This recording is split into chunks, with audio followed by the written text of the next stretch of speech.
द्वादशी के दिन सुने माता तुलसी की संपूर्ण कथा।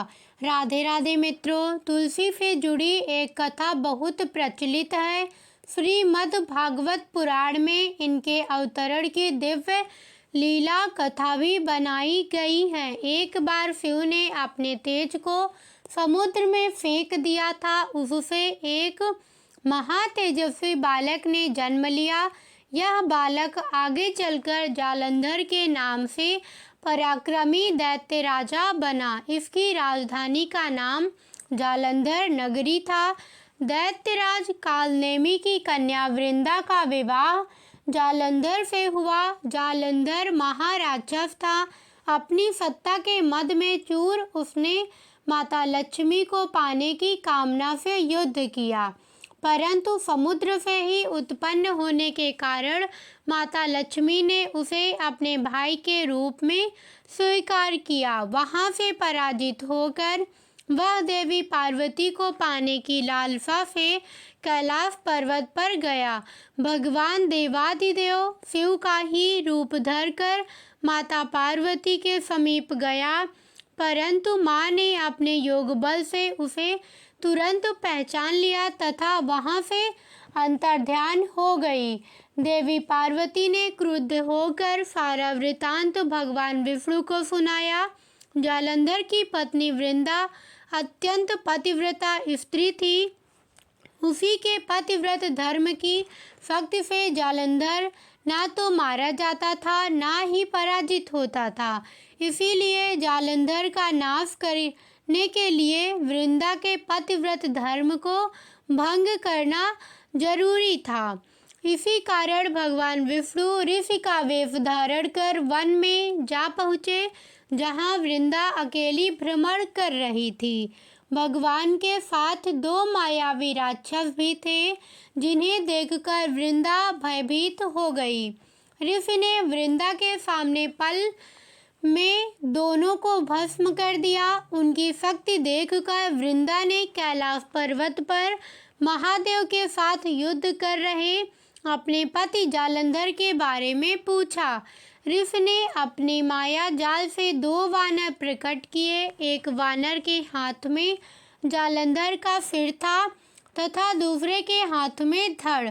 अपने पति की यह दशा देखकर वृंदा मूर्छित होकर गिर पड़ी।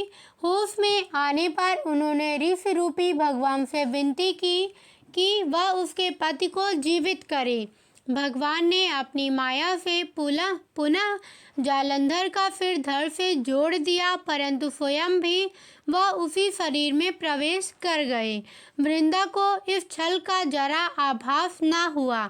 जालंधर बने भगवान के साथ वृंदा पतिव्रता का व्यवहार करने लगी, जिससे उसका सतीत्व भंग हो गया। ऐसा होते ही वृंदा का पति जालंधर युद्ध में हार गया। इस सारी लीला का जब वृंदा को पता चला तो उसने क्रुद्ध होकर भगवान विष्णु को शिला होने का श्राप दे दिया तथा स्वयं सती हो गई। जहाँ वृंदा भस्म हुई, वहाँ तुलसी का पौधा उगा। भगवान विष्णु ने वृंदा से कहा, हे वृंदा, तुम अपने सतीत्व के कारण मुझे लक्ष्मी से भी अधिक प्रिय हो गई हो। अब तुम तुलसी के रूप में सदा मेरे साथ रहोगी। जो मनुष्य भी मेरे शालिग्राम रूप के साथ तुलसी का विवाह करेगा, उसे इस लोक और परलोक में विपुल यश प्राप्त होगा।